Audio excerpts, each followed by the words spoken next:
I'm Chad DeVeaux. I'm Associate Professor of Law here at Concordia University School of Law. I've been asked today to talk about the pending vote in the House of Representatives concerning whether to hold Attorney General Eric Holder in contempt of Congress.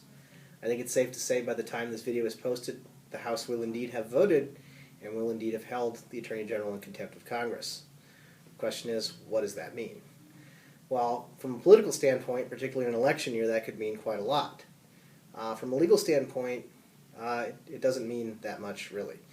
Because essentially what happens when Congress decides to hold one in contempt is the citation is passed on to the Justice Department, who decides whether or not to initiate any sort of criminal prosecution.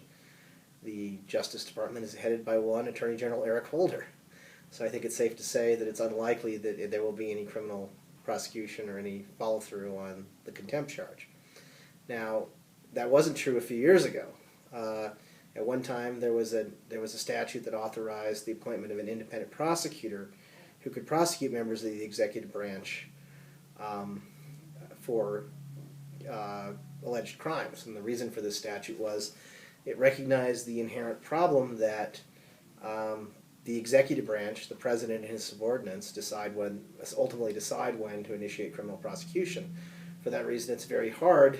It's historically been very difficult to prosecute crimes committed by members of the executive branch. The statute authorized an independent counsel to be appointed who essentially answered to no one.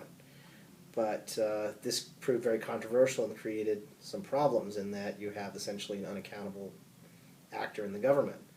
And after the Whitewater investigation concluded, involving the Clinton administration, there was a great deal of controversy, and Congress opted not to renew the independent prosecutor statute. So for this reason, essentially, when a member of the executive branch is accused of some sort of wrongdoing, really the only way that person can come to justice is if the president decides to initiate a charge.